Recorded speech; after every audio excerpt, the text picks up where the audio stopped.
Welcome to special drive with me Avinash Janagama on 4 sides. తెలంగాణలో party మారిన ఎమ్మెల్యేలపై అనర్హత వ్యవహారంపై సుప్రీంకోర్టులో ఈ రోజు విచారణ జరిగింది. బీఆర్ఎస్ ఎమ్మెల్యే పాడి కౌశిక్ రెడ్డి దాఖలు చేసిన పిటిషన్పై justice BR Gavai, justice George మైస్లతో కూడిన ధర్మాసనం విచారణ జరిపింది.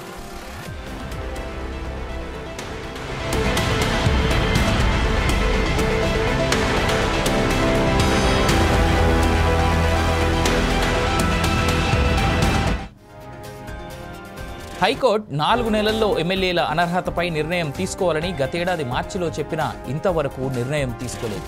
కౌశిక్ రెడ్డి తరఫు న్యాయవాది కోర్టు దృష్టికి తీసుకెళ్లారు. తగిన సమయంలో స్పీకర్ నిర్ణయం తీసుకోవడం లేదని తెలిపారు.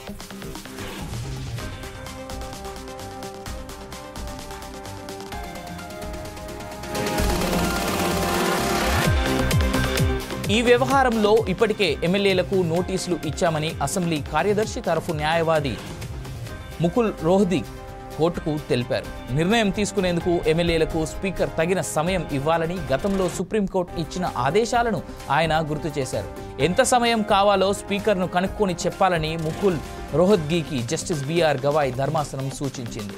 అనంతరం తదుపరి విచారణ సుప్రీంకోర్టు వారం రోజుల పాటు వాయిదా వేసింది.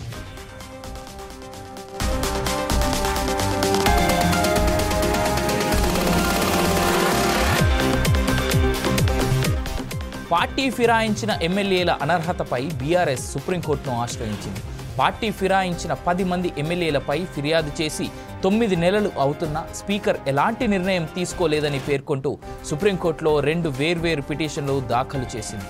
కడియం శ్రీహరి, తెల్లం వెంకట్రావు, దానం నాగేందర్ల వ్యవహారంపై తెలంగాణ హైకోర్టు ఇచ్చిన తీర్పును సవాల్ చేస్తూ ఎస్ఎల్పీ మిగిలిన 7 ఎమ్మెల్యేలకు వ్యతిరేకంగా నేరుగా రిట్ పిటిషన్ దాఖలు చేసింది.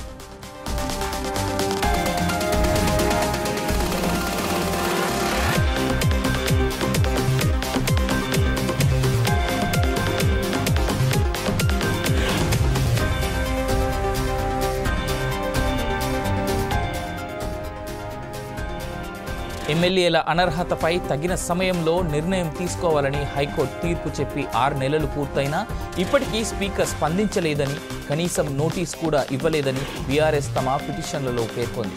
స్పీకర్ ఏ నిర్ణయమన్నా 3 నెలల్లోపు తీసుకోవాలని సుప్రీంకోర్టు కేశం మేఘాచంద్ర కేసులో తీర్పు చెప్పిందని, కానీ తెలంగాణ స్పీకర్ దాన్ని పాటించడం లేదని తెలిపింది. అందువల్ల నిర్దిష్ట గడువులోగా తమ పిటిషన్లపై చర్యలు తీసుకునేలా స్పీకర్ను ఆదేశించాలని కోరింది.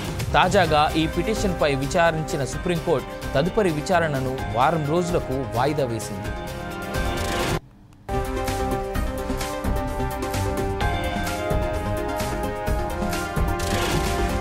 గతంలో ఈ వ్యవహారాన్ని తేల్చాల్సింది అసెంబ్లీ స్పీకరేనని, ఫలానా టైంలోపు నిర్ణయం తీసుకోవాలని స్పీకర్కు తాము డెడ్లైన్ పెట్టలేమని హైకోర్టు స్పష్టం చేసింది.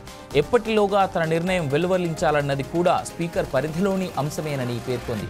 రాజ్యాంగ అత్యున్నత స్థానంలో ఉన్న స్పీకర్కే అనర్హత పిటిషన్ల విషయంలో నిర్ణయాధికారం ఉంటుందని తెలిపింది.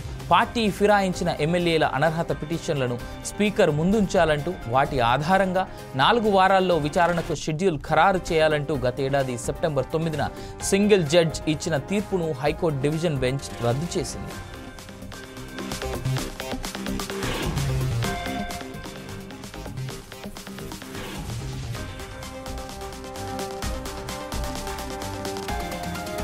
ఈ మేరకు 78 పేజీల తీర్పును వెలువరించింది. 10వ షెడ్యూల్ కింద అనర్హత పిటిషన్లపై తగిన సమయంలో నిర్ణయం తీసుకోవాలని స్పీకర్కు సూచించింది.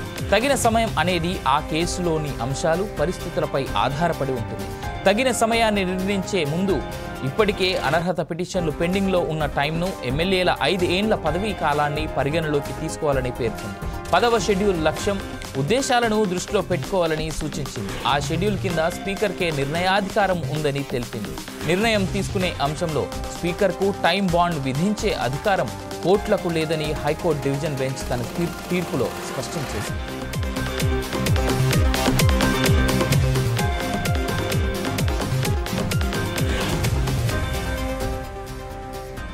బీఆర్ఎస్ నుంచి ఎమ్మెల్యేలుగా గెలిచిన కడియం శ్రీహరి, వెంకట్రావు, దానం కాంగ్రెస్లో చేరడంతో వారిపై అనర్హత ఓటు వేయాలని బీఆర్ఎస్ ఎమ్మెల్యేలు కౌశిక్ రెడ్డి, వివేకానంద గతంలో పిటిషన్లు దాఖలు చేశారు. దానంపై అనర్హత వేటు వేయాలని బీజేపీ ఎల్పీ నేత మహేశ్వర్ రెడ్డి మరో పిటిషన్ వేశారు. విచారించిన సింగిల్ జడ్జ్ 4 వారాల్లో అనర్హత పిటిషన్లపై షెడ్యూల్ ఖరారు చేయాలంటూ సెప్టెంబర్ 9న తీర్పు వెలువరించారు.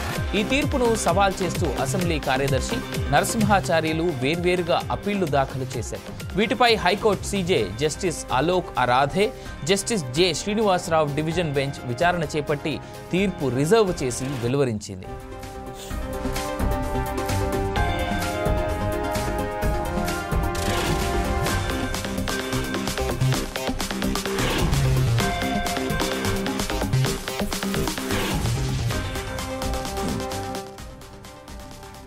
పార్టీ ఫిరాయింపుల విషయంలో ఎమ్మెల్యేల అనర్హతపై మరికొద్ది రోజుల్లో సస్పెన్స్ వీడనుంది.